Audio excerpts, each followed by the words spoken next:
time for Rich? We absolutely do. And I was going to first ask, General McDonald offered to stay a few minutes over time. And if there are any other questions, he will gladly address those. So I'll start with that. Are there any other questions that anyone was holding back on? I'll ask you one last from me, and that's, I know you spent a lot of time with the EA-6B and the F-16. So which is your favorite? I don't know if I could tell. F-16 is my favorite. That is a pilot's machine. It's single seat fighter. It's got an amazing maneuverability. It can go the speed of sound. Plus, it's compared to an EA-6B in terms of flying ability, it's way better. But I love the people in the EA-6B. And in the EA-6B, you have 4 people in the airplane. You've got a guy next to you on your right that's working the radios and the navigation. You've got 2 guys in the back that are doing all the weaponeering. So the mission was great and the people were great. So I wouldn't pass up either one of them. But yeah, as far as flying, and to be honest with you, I loved the A4 Skyhawk too. It wasn't as complex, 16, but it was a lot of fun to fly. Thank you, General McDonald. And please stay with us for a few moments if you can. I'm going to hand it back to Rich Curtis. And Rich? All right, yeah, let me see if I can get mine to come up here real quick. It's just a little something I put together for our veterans of our club. The 9, I think it was total that we had. And let's see if I can get this to work right. Of course, our oldest member that he fought in, like I said, he was in the 84th Infantry in the Army. He took part in the Battle of the Bulge when he was talking to us after he took the Freedom Flight. And I want to think, maybe I was dreaming, I don't know. I think he told me that we said in that talk, if anybody can confirm it, that Henry Kissinger was in his platoon or in his company, if you will. And then the other one that Craig Henry pointed out that he said, and I didn't even know what the Elbe River was, in 1945, he was there when the Americans met up with the Russians. And hopefully in the next couple of weeks, we can get Ted here on a Zoom call with us. Next one we got is Val Wilson, and he did a good job there today. And like he said, he's an orthopedic surgeon, and I thought he said meant MASH hospital, but it was a Must hospital. So I think we got one of the original Hawkeyes in our club, and I appreciate you doing that. Then Vern Mathern, he was in the Army for a long time in the reserves and active duty as well as reserves. He worked with the artillery units, and then he trained as a helicopter pilot. And in that, he talked to us one time about his time doing stuff in Korea, Vietnam, Germany, as well as Fort Rucker. And then he retired in 1990. Les Real, who was he was on a roll there today. He was served in a mobile technical unit, and then at the Naval Station in Norfolk, Virginia. He was on the USS San Diego. He was responsible, as you can see, for the technical support to electronic and fire control equipment.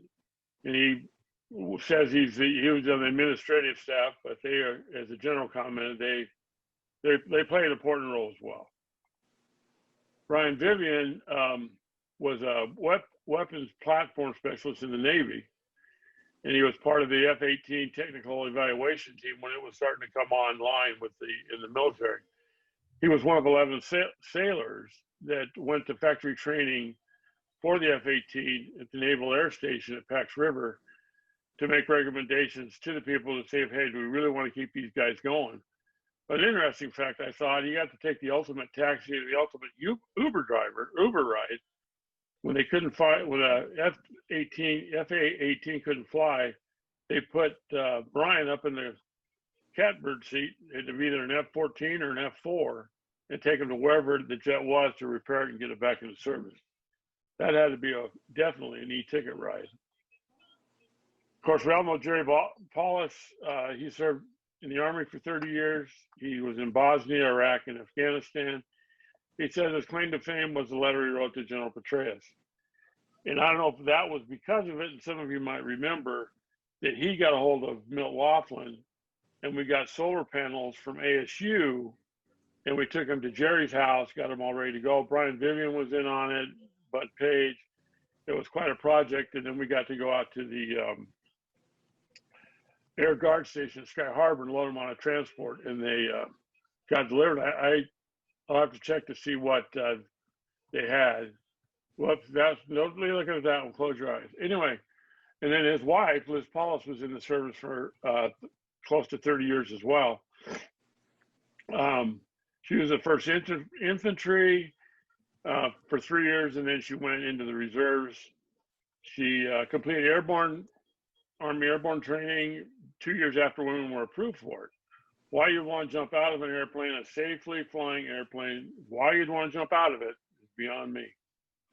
She served during the Cold War, and she also was in the Army Corps of Engineers, and she went to Hurricane Katrina as Arizona's senior officer, and she retired as lieutenant colonel. There's a happy couple in their uniforms when they're on service, and Jerry, remember, he talked to us at the club back when Eric Jackson was president. Jerry Deland was in the Air Force for 4 years as a logistics officer, and was responsible for deploying support people as well as equipment anywhere in the world when the need would arise. And then we got Tom Rhodes. He served in the Army. It was during the Vietnam War, he said. He never had to leave the good old US of A. He was stationed in Fort Bliss, Fort Huachuca, Fort Benjamin Harrison, and Fort McClellan. He served as a payroll disbursement. And now the general might be able to confirm this, or Randy. He said he was very popular with his fellow soldiers, as well as very feared.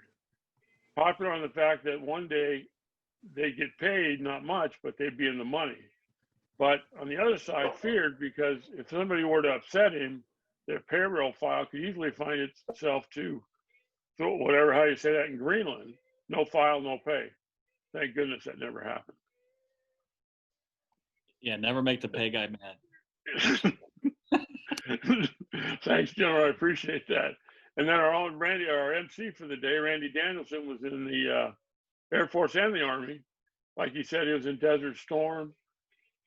He served in the reserve for 22 years of the Army.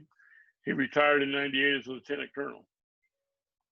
And with that, thank you, Mesa Rotary veterans. Thank you for your service.